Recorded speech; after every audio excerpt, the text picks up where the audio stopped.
Thank you, Dr. Ronnie. Once again, thank you, Dr. Matthew, for having me for this wonderful program. And so today in this talk, I'm going to discuss the case-based management for improving time in range in continuous glucose monitoring. Now, I know it's a pre-lunch session, so I kept a lot of food slides to help your appetite. But I hope your time in range stays great. So what we're going to do is we're going to create a recipe for a great time in range. So what's a perfect recipe for the great time in range? The kind of things you see on the not very clear, but you can see on as a virtual background on the back, a sort of a perfect time in range kind of scenario. So the menu today. For the starters, we are going to introduce time in range and some basic rules for improving time in range. The first course would be a case of pancreatic diabetes. The second case would be that of a typical type 2 diabetes patient. And the third case would be a typical type 1 diabetes patient. So we'll be covering all the grounds here. So just to give you a basics of time in range, just a little rewind basics of continuous glucose monitoring rather. We have, various devices available in India. The most popular being Abbott Freestyle Libre Pro, which is technically a retrospective CGM device. Of course, there are, you can use third-party apps to make it like a flash CGM, or you can make it like a real-time CGM also. But in all practical purposes, we use that like a retrospective professional CGM device. So it has two components. One is the sensor, another is the reader. The sensor is applied on the patient's arm. It stays there for 14 days. It continuously monitors the data from the interstitial fluid. And then, gives at the end of 14 days, you extract the data and get the graph. And this graph is known as ambulatory glucose profile graph. So this is, a typical AGP graph you can see. Again, this patient has a reasonably good time in range, good average glucose values, and, I say pretty reasonably well managed patient. If you see generally, when you have a AGP record available, which is extracted from the Libre Pro, you move to page 6, right? You turn to page 6, and the last page, the last column, there is this column you'll find, and this is the most important column. So whenever I, read the, typically when we read a study, we start with the conclusion of the abstract. You're going to see what the study, we read the headline and then we see the conclusion, right? Same way, to start with, often move to page 6 first, look at this table first, and then look at, go back to the patient's, more details of the patient, right? So on the last page, you will find this simple table, which is available. Here you can see the one which is shaded here is the time in range. The time in range is the percentage of glucose values between 70 to 180 milligram per deciliter. Then you see the one which is shaded red is the one which is time below the range, that is less than 70 milligram per deciliter. And you have the yellow one, which is time above the range, which is generally more than 180 milligram per deciliter. So this is overall the picture you get. Now, if I get a good time in range, I generally don't, bother too much, because I know that patient is doing generally very well. And if the glucose values are, added to it, if the average glucose values are less than 154 with a time in range, which is more than 70%, the patient is doing perfectly well. Like I said, the time in range is the time which is spent between the glucose value of 70 to 180 milligram per deciliter. That's the range which we try to target in our patients. And, if you want to have a more in-depth review of it, there are certain third-party software like Tidepool, which provides you a more detailed analysis of the glucose breakdown. So 70 to 180 being time in range, you have level 1 hyperglycemia and level 2 hyperglycemia, which is as shown here. And you have level 1 hypoglycemia and level 2 hypoglycemia as it is shown here. So you can get a detailed breakdown of where the patient stands. And our idea is to reduce the peaks first and the troughs first, that is the level 2 hypo and hyperglycemia, and then get to the next level and bring the patient back to time in range. So what are the typical targets that we must, must try to achieve and try to aim? 3 simple things. The time in range should be more than 70%. Friends, remember this, and I'm a very strong proponent of the fact that in future we'll be using time in range more often than even HbA1c, I believe, and hence this is the value. Just like in HbA1c, you need to remember the value of 7%. Here you need to remember the value of 70%, and if the time in range is more than 70%, you are generally doing very well. The time below the range, that is level 1 hypoglycemia, that is glucose value between 55 to 69, should be less than 4%, and level 2 hypoglycemia should be less than 1%. So this is the target we try to achieve in all our diabetic patients, whether it's type 1, type 2, or any other form of diabetes. So coming to the meat of the topic, the 3 rules for effective time in range. 3 things. First is, 1, the fewer the moving parts, the better it is for the patient. Rule number 2, keep it simple, right? The simpler regime you have, the better it is for the patient and as a doctor for you to titrate. And the third is to fine tune the aspect of your glucose management by cutting the peaks. So these are the 3 simple rules that you need to achieve for effective time in range. Now, let's come to the rule number 1. We'll illustrate that with a case number 1. The fewer moving parts, the better it is for the patient. Now, those of you who follow Formula 1, right? Today is, we are talking about food, and, Italian food is what, we all love. And talking about Italy, today is the 1000th Grand Prix start for the Ferrari, which is, Scuderia Ferrari, which is the most popular Formula 1 team in the world. Unfortunately, however, the Formula 1 team of Ferrari is not doing too well, right? Why is it so? So if you compare, on the left, you have the Ferrari F1 team, and on the right, you have the, the Ferrari, which is used by, very rich people who can afford them.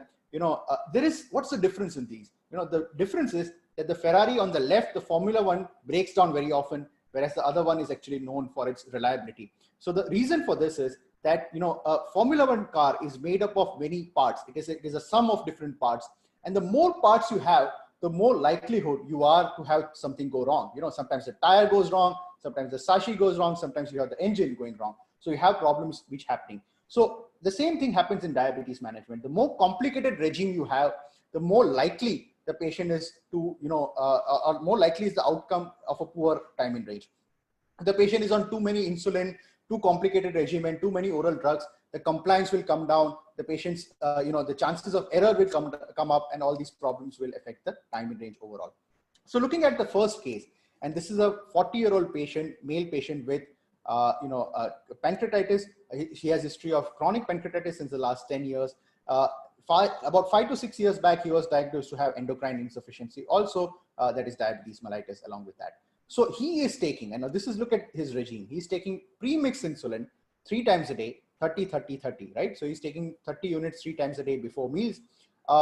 Despite this insulin regime, he is having an HbA1c of 9.6. So he's not doing too well, right? He is taking 90 units of insulin a day, yet his glycemic control is extremely poor. From this, you can clearly imagine that, the patient's, overall glucose profile would be horrendous, to say.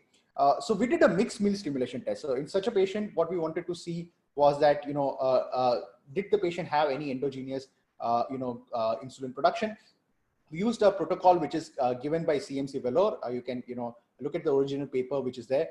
And what we found was that patient did have, we have given some cutoffs. These are sort of, what we use in practice. We call it Ohm's protocol, but these are the typical cutoffs that we use for determining the the results from a mixed meal stimulation test.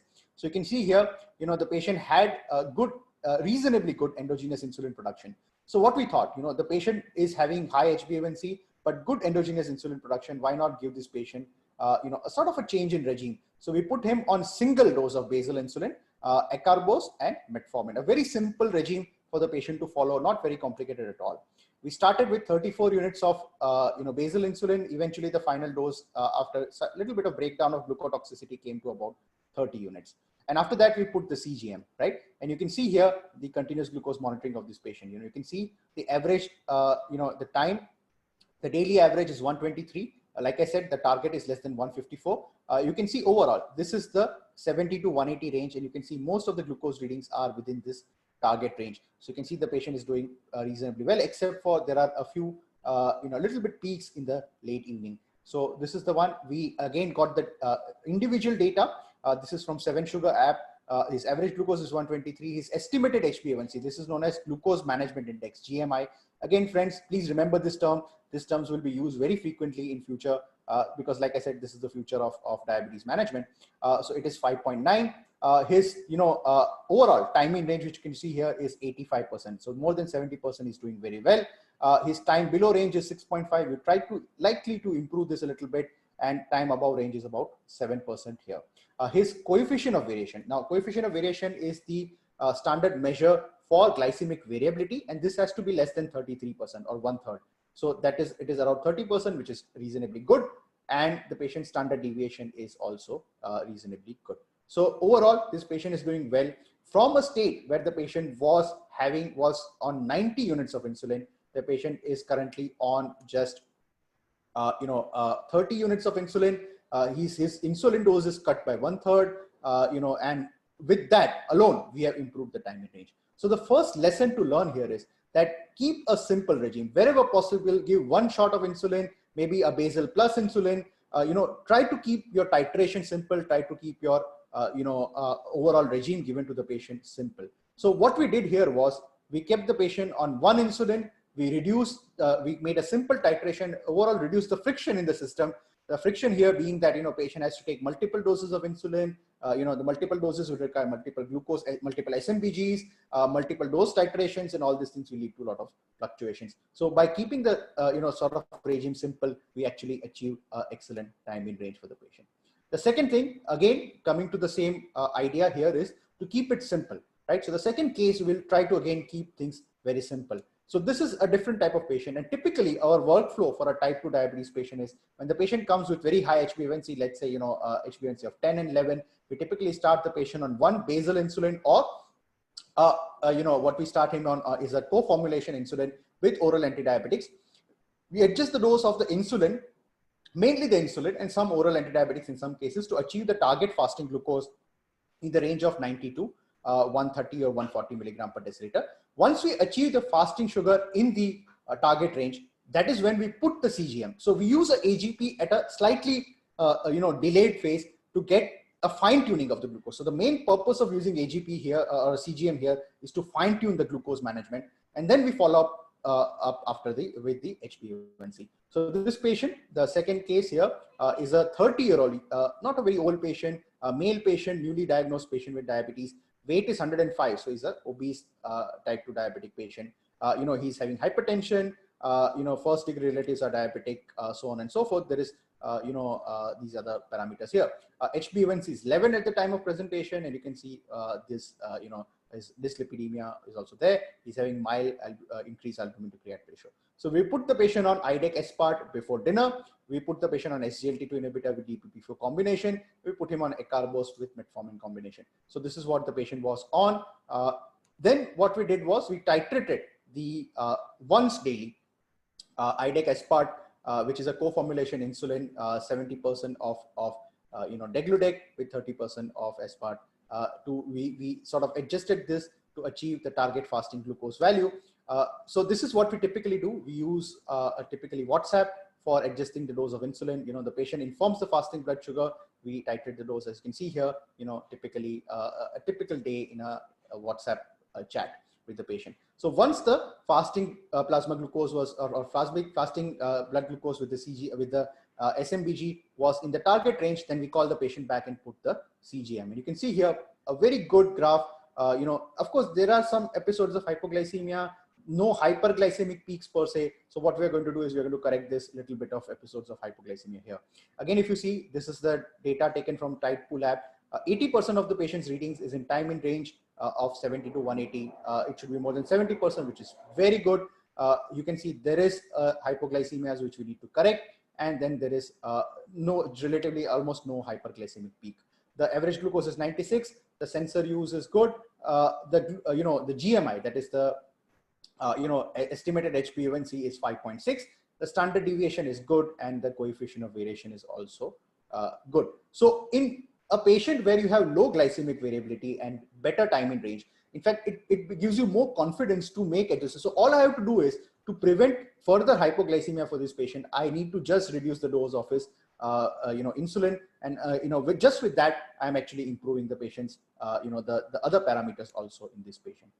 So this is a typical type 2 diabetic patient. Now the third case what we'll discuss is a typical patient with type 1 diabetes, and that is the most complicated. We all manage diabetes mellitus, and we all, for all of us, the most difficult and most challenging patients are type 1 patients. There are a lot of issues, again, a lot of friction in the system, a lot of moving parts. So a lot of things can go wrong.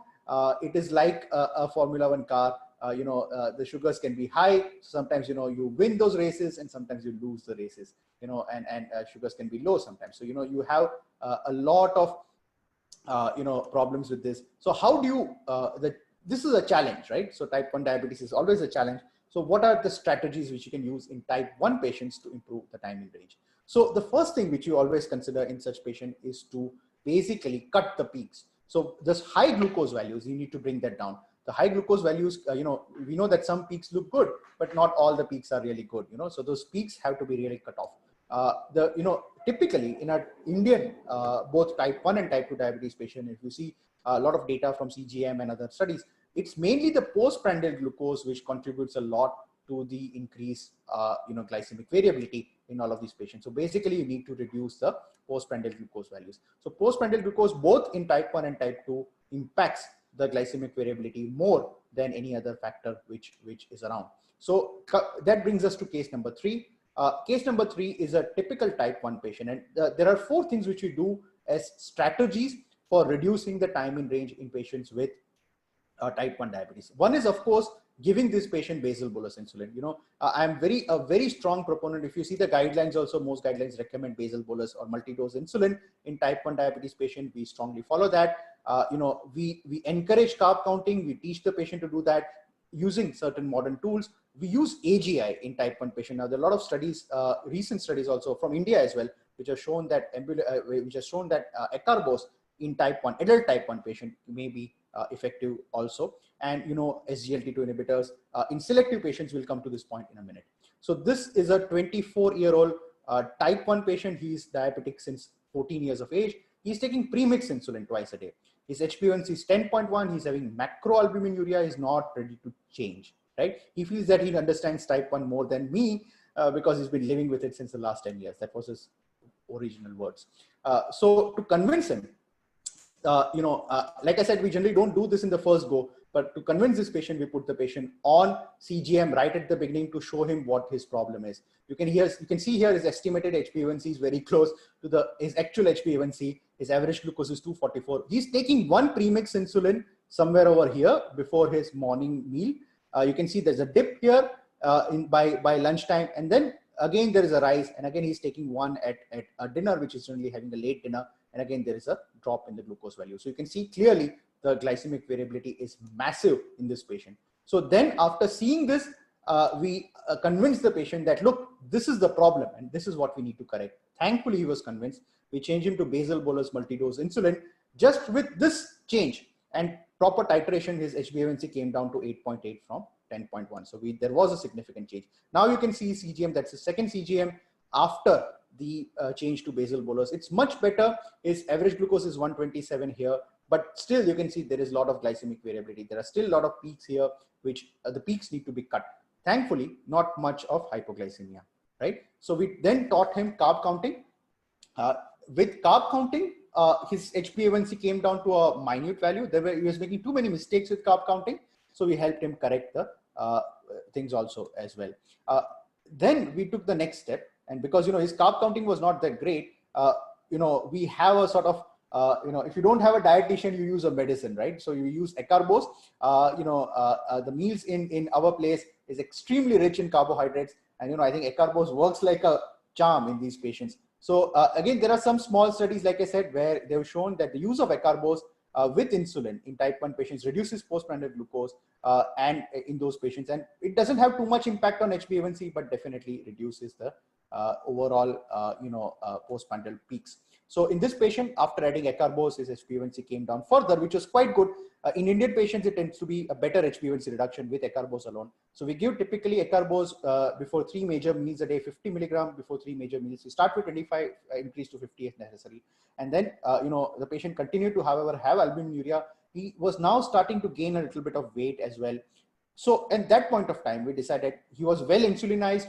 He's he's not had a ketosis episode since a long time. So we added an SGLT2 inhibitor for this patient. And after adding SGLT2, to our surprise also, look at his curve. I mean, you can see the glycemic variability is significantly reduced. This is a combination of acarbose and SGLT2 on basal bolus insulin. His average glucose has come down to 109.